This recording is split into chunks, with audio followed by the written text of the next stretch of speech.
Are you ready?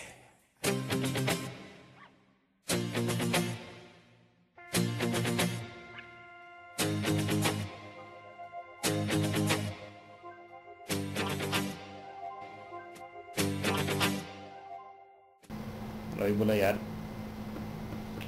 देख तू अच्छे से कैलकुलेशन करके बताएगा तभी तो मैं ठीक से प्लान कर पाऊंगा ना कि क्या करना है। तो रवि का क्वेश्चन नंबर 5। अब रवि बोलता है कि अभी हम लोग ये जो डिस्काउंट की बात कर रहे थे ना, डिस्काउंट नहीं ऑफर करेंगे, रादर सेलिंग प्राइस जो है उसको 100 रुपये रखेंगे। मैं बोला अच्छी बात है, तो तेरी सेल्स तो फिर बढ़ेगी नहीं। बोला नहीं, सेल्स बढ़ाने के लिए अब दूसरा उपाय करेंगे। तो क्या उपाय करेंगे? बोला एक ग्लो साइन बोर्ड लगाएंगे। आइसक्रीम वेंडिंग ट्रॉली के ऊपर एक बोर्ड लगेगा, उस बोर्ड के अंदर लाइट होगी और बोर्ड के बाहर लाइट से ग्लो करता हुआ जो कवर होगा उसके ऊपर आइसक्रीम की पिक्चर होगी। आइसक्रीम खाते हुए किसी की पिक्चर दिखाएंगे और ये ग्लो साइन बोर्ड को देख के लोग ज़्यादा अट्रैक्ट होंगे, वो ज़्यादा आइसक्रीम खरीदेंगे। बहुत अच्छी बात है। तो ये ग्लो साइन बोर्ड लगाने से क्या होगा? सबसे पहले तो रवि ने बताया कि अगर मैं ग्लो साइन बोर्ड लगाता हूँ तो उसके लिए जो बैटरी बैकअप चाहिए, उसमें जो लाइट्स वगैरह है, इन सब कॉस्ट के लिए मेरे को 75,000 रुपया साल का खर्चा बैठेगा। एक एक ट्रॉली में जो ग्लो साइन बोर्ड लगाऊंगा उसका 75,000 रुपये का खर्चा बैठेगा। मैं बोला ठीक है, अच्छी बात है, तेरा फिक्स कॉस्ट जो है वो बढ़ गया। बेटा ये भी फिक्स कॉस्ट ही है, आइसक्रीम चाहे जितनी भी बिके, कम बिके चाहे ज़्यादा बिके, एक एक ट्रॉली में ग्लो साइन बोर्ड के पीछे उसका खर्चा तो 75,000 ही आएगा। ये 75,000 जो पहले ट्रॉली का फिक्स कॉस्ट था 2,40,000 उसमें जुड़ जाएगा, टोटल हो जाएगा 3,15,000।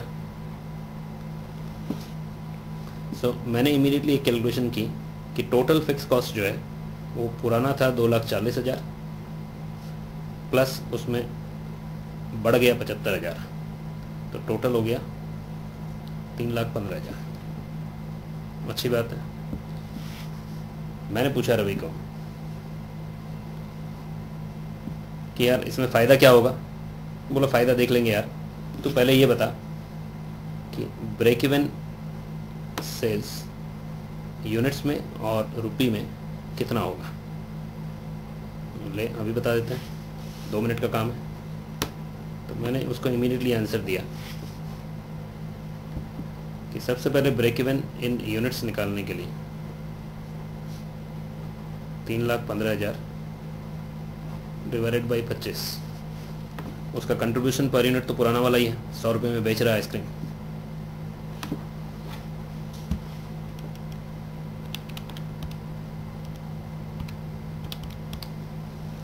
$12,600 यूनिट। अब इसी ब्रेक इवन को रुपी में निकाल देते हैं। Break even in rupee 12,600 ice cream 700 रुपये की, 12,60,000।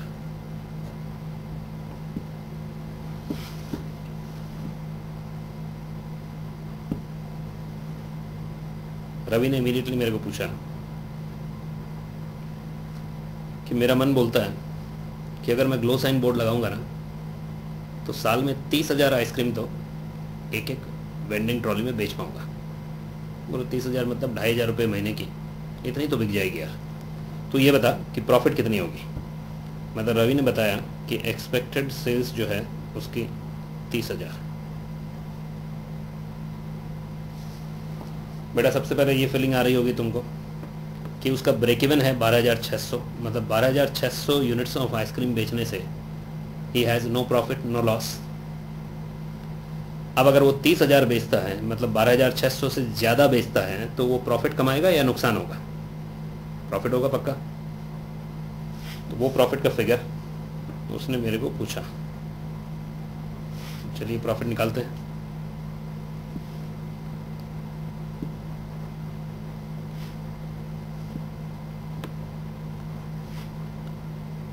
$30,000 आइसक्रीम में उसकी कमाई है एक एक में 25 रुपये की, मतलब टोटल 7.5 लाख। इस 7.5 लाख के अगेंस्ट में उसका फिक्स कॉस्ट है 3,15,000। तो कमाई कितनी हो गई नेट? 4,35,000। ये हो गया रवि की प्रॉफिट। मैं सोचा अब तो रवि खुश होगा, प्रॉफिट 4,35,000 तक पहुंचा दी। तो रवि इसी से खुश हो रहा था और इसी के बारे में सोच रहा था कि एक एक ट्रॉली में 4,35,000 कमाएगा। जब तक रवि ये सोचता है तब तक अपने एक दो चीज़ें और सीखते हैं, अपने एक दो इम्पॉर्टेंट फंडा सीखते हैं मार्जिनल कॉस्टिंग के।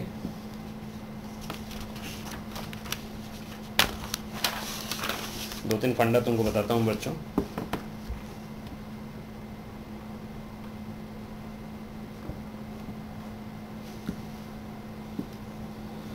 हम लोग जानते हैं कि सेल्स में से अगर वेरिएबल कॉस्ट को माइनस करूं तो क्या बचता है?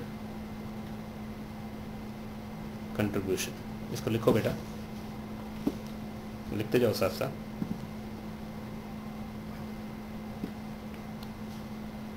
अच्छा, अगर मैं वेरिएबल कॉस्ट को उस साइड ले जाऊं तो इसको लिख सकता हूं sales is equal to contribution plus variable cost. अब मैं क्या करता हूँ, इस इक्वेशन के लेफ्ट साइड में और राइट साइड में दोनों तरफ सेल्स से डिवाइड कर दे रहा हूँ, सेम फिगर से डिवाइड कर दे रहा हूँ। मतलब इधर मैंने लिखा सेल्स बाय सेल्स और राइट साइड में मैंने लिखा कंट्रीब्यूशन प्लस वेरिएबल कॉस्ट जो था that also divided by sales. दोनों तरफ मैंने सेम फिगर से डिवाइड किया तो ऑब्वियसली ये इक्वलिटी, तो एज इट इज़ इक्वलिटी रहेगी। और सेल्स बाय सेल्स को 1 लिख सकता हूँ और ये जो राइट साइड में है इसको मैं लिख सकता हूँ contribution by sales plus variable cost by sales. ये अपना नया फंडा आ गया बेटा। ये फंडा क्या बोलता है? इसको अगर मैं परसेंटेज में लिखूं तो इस 1 को 100%, 1 मतलब यूनिटी, दैट इज पूरा का पूरा, that is 100% is equal to contribution by sales. Contribution by sales का परसेंटेज, इसको हम लोग क्या बोलते हैं बेटा? PV ratio. एंड ये हो गया वेरिएबल कॉस्ट का परसेंटेज ऑन सेल्स।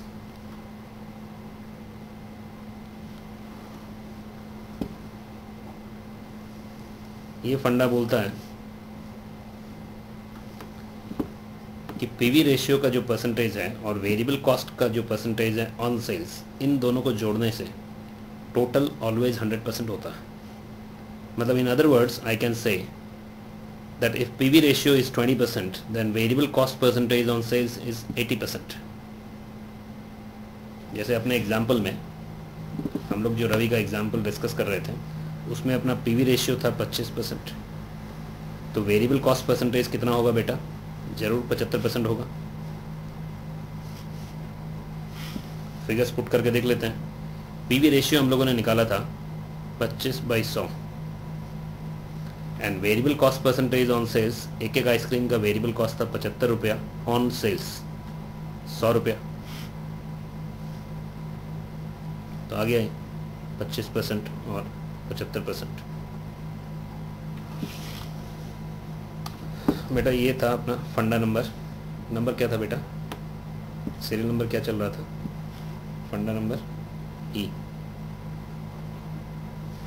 इसको नॉर्मली हम लोग परसेंटेज में डील करते हैं।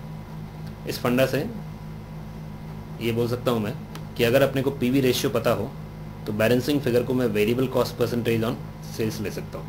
इसमें थोड़ा सा ध्यान रखना बेटा कि यहाँ पे हम लोग वेरिएबल कॉस्ट का परसेंटेज ऑन सेल्स की बात कर रहे हैं।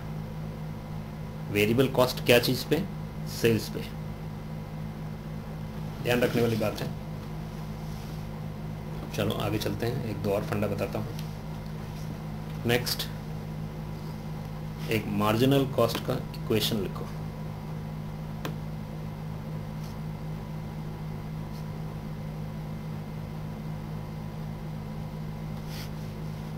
बेटा हम लोग जानते हैं कि sales minus variable cost, sales में से वेरिएबल कॉस्ट माइनस करने से आता है कंट्रीब्यूशन कंट्रीब्यूशन में से अगर फिक्स कॉस्ट माइनस करूं तो आती है ऑपरेटिंग प्रॉफिट। इस इक्वेशन को थोड़ा सा चेंज कर रहा हूं, सेल्स माइनस वेरिएबल कॉस्ट को एज इट इज रख रहा हूं और फिक्स कॉस्ट जो इस साइड है इसको दूसरी तरफ ले जा रहा हूं।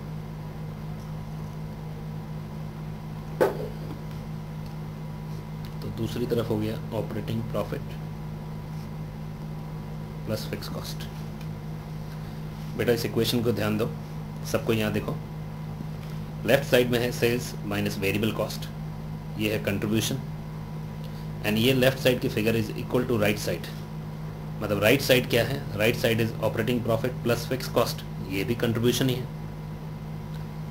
देखो यहाँ पे सेल्स माइनस वेरिएबल कॉस्ट, ये है तुम्हारी कंट्रीब्यूशन की अर्निंग, ये तुमने कंट्रीब्यूशन कमाया और उस कंट्रीब्यूशन को कमा के लगाया कहाँ, लगाया पहले तो फिक्स कॉस्ट में और बाकी जो बच गया वो थी profit. So left side of this equation is contribution, right side is also equal to contribution. हाँ, कंसेप्चुअली हम लोग ये बोल सकते हैं कि left side is contribution earned and right side is contribution used. So इसके नीचे एक हैश नोट लिखो,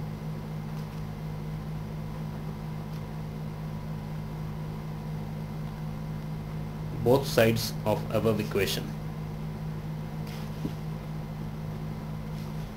represents contribution।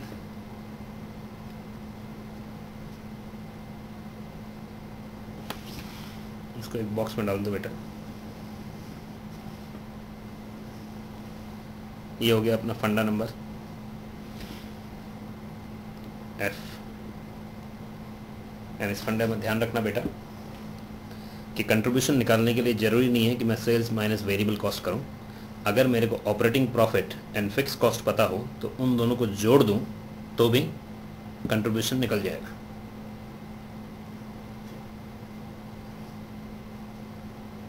आगे चलते हैं।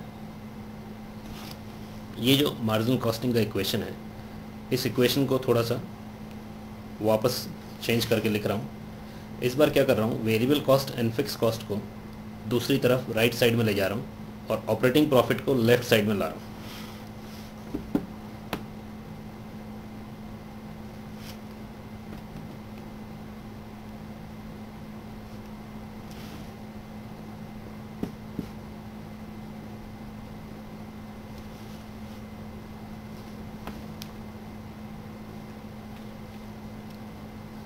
बेटा इस इक्वेशन को देखो, राइट साइड में है variable cost plus fix cost.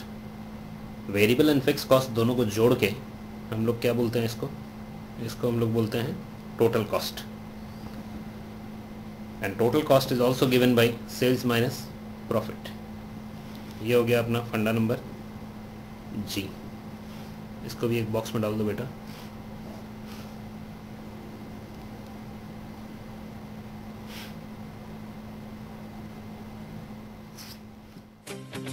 Are you ready?